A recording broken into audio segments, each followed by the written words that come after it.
Halo. Hai. Hai. Kita mau satu bersama-sama. Ambil Alkitabnya, siapkan hati. Kita mau menyembah Tuhan ya. Taruh kedua tanganmu di hatimu. Mari kita sama-sama datang di hadapan Tuhan. Terima kasih Tuhan. Kami ucap syukur padamu. Kami mau mendekat padamu. Thank you Lord.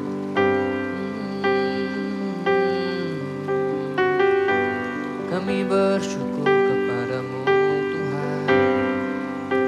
Hanya dekat Allahku, rasa tenang hatiku. Kau sertai jalanku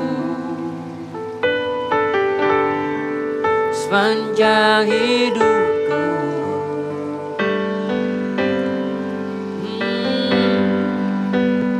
Hanya dekat padamu ada kekuatan baru. Kaulah perlindunganku, ya Tuhan, keselamatanku.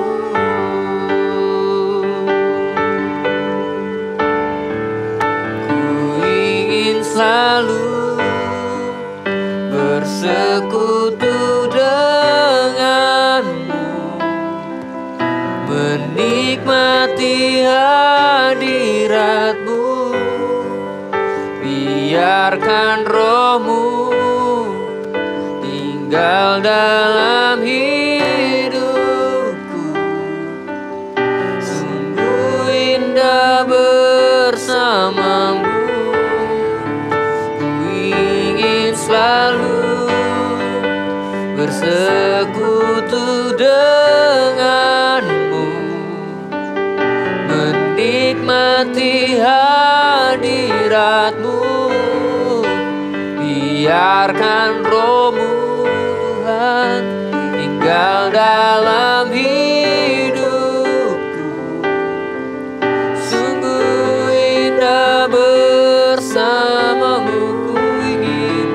Ku ingin selalu bersekutu denganmu, menikmati hadiratmu. Biarkan rohmu tinggal dalam hidupku. Sungguh indah bersamamu selamanya. Hiramaya waramaya singgaranamaya wanamaya sus.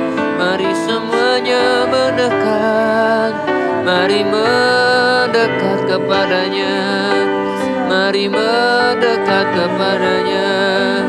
Biar hatimu dipenuhi dengan kasih Tuhan. Oh, Shikaramaya Sudamaya Nana, Iramaya Ramaya Ramaya Waramaya Waramaya Danaya Nana Nana. Haleluya.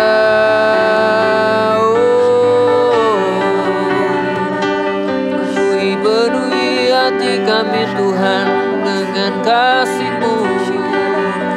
Biarlah rohmu bekerja saat kami menyembah.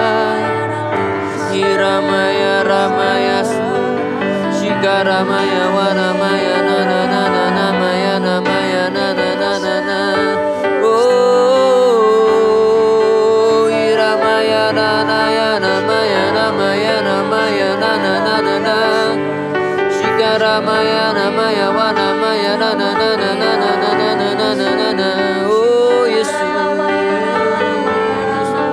biarkan rohmu tinggal dalam hidupku. Sungguh indah bersamamu. Biarkan Roh-Mu Tuhan tinggal dalam hidupku. Sungguh indah bersamamu selamanya.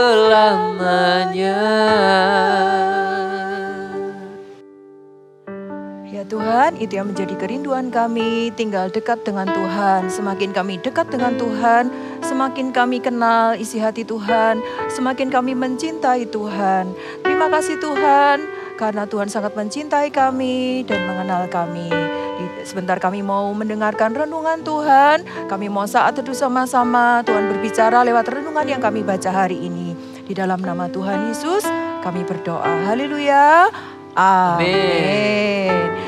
Yuk kita mau sama-sama saat teduh, kita mau baca sama-sama yuk di 2 Raja-Raja Fatsal yang ke-25 ayat yang ke-27 dan 30. Bisa dibuka semua ayatnya. 2 Raja-Raja 25 ayat 27 sampai yang ke-30. Nanti kakak bacakan sama Kak Tirsa dan Kak Rainer ya. Kakak baca mulai ayat yang ke-27. Judulnya Yoyakin dikasihani. 27. Kemudian dalam tahun ke-37 sesudah Yoyakin Raja Yehuda dibuang, dalam bulan yang ke-12 pada tanggal 27 bulan itu, maka Ewil Merodak Raja Babel dalam tahun ia menjadi raja menunjukkan belas kasihannya kepada Yoyakin Raja Yehuda dengan melepaskannya dari penjara. Ewil Merodak berbicara baik-baik dengan dia dan memberi kedudukan kepadanya lebih tinggi daripada kedudukan raja-raja yang bersama-sama dengan dia di Babel. Ia boleh mengganti pakaian penjaranya dan boleh selalu makan roti di hadapan raja selama hidupnya. Dan tentang belanjanya, raja selalu memberikannya kepadanya sekedar yang perlu tiap-tiap hari selama hidupnya. Di pasal 25 ini nanti kalian baca sendiri di rumah ya. Semuanya kalian baca dari ayat 1 sampai ayat yang ke-30. Kalau kita baca pasal-pasal ini ada banyak cerita-cerita yang menarik yang mungkin kalian belum pernah dengar sebelumnya. Demikian juga yang ayat yang kita baca tadi ayat 27 sampai 30 ada yang namanya Raja Yoyakin. Dia itu ditawan oleh Raja Babel ya dan dimasukkan ke dalam penjara. Tapi suatu waktu timbullah belas kasihan dari Raja Babel dan dia melepaskan Raja Yoyakin ini. Bukan dilepaskan merdeka, tapi dia mendapatkan kedudukan yang lebih tinggi, yang lebih baik daripada tawanan-tawanan yang lain. Dia makan sama-sama dengan raja, dia bahkan mendapatkan uang untuk sehari-harinya. Itu yang dinamakan belas kasihan. Jadi dia nggak dianggap seperti tawanan-tawanan yang lainnya. Wah, kakak percaya ya, belas kasihan itu bukan hanya karena dia dapat dari Raja Babel aja, Ewil Merodak, tapi pasti karena Tuhan itu timbul belas kasihan kepada Raja Yoyakin dan dia menggerakkan Raja Babel ini untuk memberikan keistimewaan kepada Raja Yoyakin. Wow, ternyata hati Tuhan itu penuh dengan belas kasihan. Ya, kalau kita menginginkan sesuatu terus belum terjadi gitu. Ketika kita minta kepada Tuhan, kita minta belas kasihan kepada Tuhan, bukan kita minta dikasihani, tapi kita minta belas kasihan kepada Tuhan, maka Tuhan itu melakukan sesuatu. Gimana supaya Tuhan itu tergerak, muncul belas kasihannya dan melakukan sesuatu kepada kita? Ada 3 hal yang membuat hati Tuhan itu tergerak. Yang pertama adalah ketika kita itu membutuhkan pertolongan. Ketika kita membutuhkan sesuatu yang kita tidak mampu untuk melakukannya, ketika kita di masa-masa yang sulit, mungkin kita merasa tidak ada yang peduli, tidak ada yang bisa menolong kita. Ingat satu hal, Tuhan itu penuh dengan belas kasihan. Dia tidak akan tahan untuk tidak menolong kita. Dia Allah yang sangat mengasihi kita. Kalau kita memerlukan pertolongan, dia akan sangat dengan suka hati, dengan senang untuk menolong kita. Kalau kita baca banyak cerita di dalam firman Tuhan tentang Tuhan Yesus, apa yang menggerakkan hati Tuhan Yesus dengan penuh belas kasihan? Ketika dia melihat ada orang yang sakit, maka tergeraklah hati Tuhan oleh belas kasihan. Ketika ada orang yang meninggal, Tuhan Yesus melihat maka tergeraklah hatinya oleh belas kasihan. Ketika ada orang yang kerasukan setan, Tuhan Yesus tergerak hatinya oleh belas kasihan. Hati Tuhan itu mudah tergerak ketika kita membutuhkan pertolongan. Kalau kita mungkin lagi mengalami masa sulit, mungkin keluarga mama papa bertengkar terus, kita mengalami hal-hal yang tidak enak. Ingat, minta belas kasihan Tuhan. Ya, Tuhan itu akan mau untuk menolong karena Tuhan itu penuh dengan belas kasihan. Ya, jangan takut untuk datang kepada Tuhan.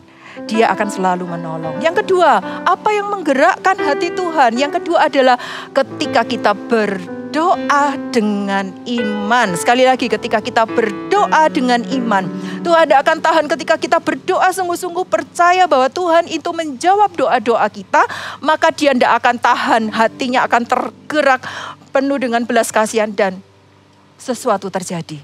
Mujizat itu terjadi. Ingat, ada satu orang yang dia meminta kepada Tuhan, kemudian hati Tuhan tergerak oleh belas kasihan dan mujizat itu terjadi. Kalau hari-hari ini ada doa-doa yang belum dijawab, ada keinginan-keinginan mungkin yang belum tersampaikan, datang sama Tuhan dalam doa-doa, percayalah Tuhan akan mendengar dan menjawab doa kita. Karena apa? Ingat, hati Tuhan tergerak oleh belas kasihan ketika kita berdoa dengan iman. Oke, yang ketiga, apa yang membuat hati Tuhan tergerak? Yang ketiga adalah ketika kita berdoa untuk jiwa-jiwa. Ketika hati kita terbeban untuk jiwa-jiwa. Mengapa? Karena Tuhan itu mencintai semua orang, termasuk anak-anak. Apalagi orang-orang yang belum percaya, orang-orang yang belum diselamatkan. Ingat ceritanya, Tuhan Yesus kasih perumpamaan 100 ekor domba. Ketika ada satu aja yang hilang, Tuhan akan pergi cari yang satu ini. Karena satu ini sangat berharga bagi Tuhan. Dia tidak akan tahan ketika melihat jiwa-jiwa itu belum diselamatkan. Kalau kita datang sama Tuhan, kita minta, Tuhan, papa mamaku belum percaya. Tuhan, ada teman sekolahku yang belum percaya sama Tuhan Yesus. Tuhan, opa omaku belum mengenal Tuhan Yesus. Ketika kita datang berdoa untuk jiwa-jiwa yang belum diselamatkan, percayalah hati Tuhan itu akan tergerak dengan penuh belas kasihan. Dia akan membuat orang-orang itu dilembutkan hatinya. Ketika kita bersaksi, ketika mengajak mereka untuk percaya kepada Tuhan, Tuhan akan menjamah hati setiap mereka. Karena apa? Hati Tuhan itu tergerak oleh jiwa-jiwa. Kita tahu 3 hal yang membuat hati Tuhan tergerak. Yang pertama adalah apa? Ketika kita membutuhkan pertolongan. Kedua, ketika kita berdoa dengan iman. Dan ketika hati kita terbeban dengan jiwa-jiwa. Jangan heran, jangan kaget ketika kita kemudian berdoa. Ketika kita membutuhkan pertolongan, tiba-tiba ada orang datang, orang yang tidak kita kenal datang menolong kita, menawarkan bantuan kepada kita. Karena Tuhan bisa pakai siapa aja, apapun di sekitar kita untuk menunjukkan Dia peduli, untuk menunjukkan Dia penuh dengan belas kasihan kepada kita. Mungkin waktu kalian mengerjakan proyek, gak ada bahannya, bingung, lagi kesulitan, lagi cari, gak ada. Tiba-tiba datang mungkin dari orang kelas lain yang kalian gak kenal sama sekali, tiba-tiba datang menawarkan bantuan. Ini aku punya barangnya, punya bahannya, kamu pakai aja. Wow, sesuatu terjadi, yes, mujizat bisa terjadi. Sesuatu bisa terjadi. Karena ketika kita membutuhkan pertolongan, kita datang berdoa dengan iman, itu menggoncangkan hati Tuhan. Dan Tuhan tergerak melakukan sesuatu dan memberikan pertolongan kepada kita. Amin. Amin. Ayo kita mau datang ya sama Tuhan. Kalau hari-hari ini kalian lagi membutuhkan pertolongan, yuk kita datang. Minta belas kasihan sama Tuhan. Bukan minta dikasihani ya, minta gerakkan hati Tuhan. Supaya hati Tuhan dipenuhi dengan belas kasihan. Kalau kalian merasa, Kak, aku baik-baik saja kok. Aku udah butuh pertolongan, aku fine-fine aja. Ayo coba cari di sekitar kalian orang-orang yang belum diselamatkan. Yang belum mungkin, ayo ajak ke CG. Sebelumnya doakan dulu. ketika hatimu terbeban oleh jiwa-jiwa, hati Tuhan juga digerakkan. Amin. Ayo kita mau datang sama-sama sama Tuhan. Taruh tangan kalian di dada seperti ini. Kita mau berdoa. Syakara maya rana maya shikara bara bara bara bara. Syakana maya rana maya shikere bede bede bede bede bede bede bede bede bede. Syakara bara bara bara bara bara bara. Syakana maya rana maya shikere bede bede bede bede bede bede bede. Tuhan, kami percaya Tuhan, Kau Allah yang penuh dengan belas kasihan. Kau Allah yang sangat memperhatikan kami. Kau tidak tahan Tuhan untuk tidak menolong kami. Kalau hari-hari ini Tuhan kami menghadapi masalah, kami menghadapi kesulitan, kami ada hal-hal yang tidak bisa kami lakukan Tuhan di luar batas kemampuan kami. Hari ini Tuhan kami datang kepadamu, kami minta belas kasihan-Mu Tuhan di dalam nama Tuhan Yesus. Kami percaya Engkau Allah yang sanggup untuk menolong. Engkau Allah yang sanggup Tuhan untuk membuat mukjizat terjadi. Dan kalau hari-hari ini Tuhan ada hal-hal yang kami doakan yang belum terjadi, yang belum dijawab, Tuhan kami juga percaya Tuhan Engkau sanggup untuk melakukannya bagi kami. Dan kami juga berdoa buat orang-orang di sekitar kami, mungkin teman kami, keluarga kami, opa oma kami mungkin yang belum percaya kepada Tuhan. Bapa, kami minta roh belas kasihan itu ada di dalam nama Tuhan Yesus. Roh yang penuh dengan belas kasihan itu ada. Jamah Tuhan, jamah setiap hati. Lembutkan di dalam nama Tuhan Yesus. Dan kami percaya mereka semua boleh menerima Tuhan Yesus sebagai Tuhan dan Juru Selamat. Terima kasih Tuhan, kami mengucap syukur. Kami percaya hari ini, saat ini, Engkau sedang melakukan sesuatu. Karena hatimu sudah tergerak oleh apa yang kami kerjakan, oleh doa-doa kami. Terima kasih Tuhan, kami mengucap syukur dan kami sudah berdoa. Haleluya, amin. Kita bersyukur ya, kita punya Tuhan yang penuh dengan belas kasihan. Itu artinya kita semua gak pernah sendirian. Karena Tuhan Yesus pasti selalu menyertai kita. Hari ini adik-adik, kalau kalian sedang punya pergumulan, kalian sedang punya masalah, ada satu kabar baik bahwa ternyata kalian gak sendirian loh. Ada Tuhan yang penuh dengan belas kasihan dan juga kalian bisa share masalah kalian di mana di CG. Nanti akan ada kakak-kakak CG Kids, akan ada teman-teman juga yang akan berdoa bersama-sama buat kalian. Kalian juga bisa tulis ya, mungkin pergumulan kalian, permasalahan kalian bisa ketik di kolom komen. Nanti akan ada teman-teman dari iPray yang akan berdoa buat kalian. Dan juga hari ini kita bukan hanya jadi anak-anak yang Tuhan minta belas kasihan terus. Tapi kita mau jadi apa? Anak-anak yang juga mengadopsi belas kasihan Tuhan. Buat apa? Buat jiwa-jiwa.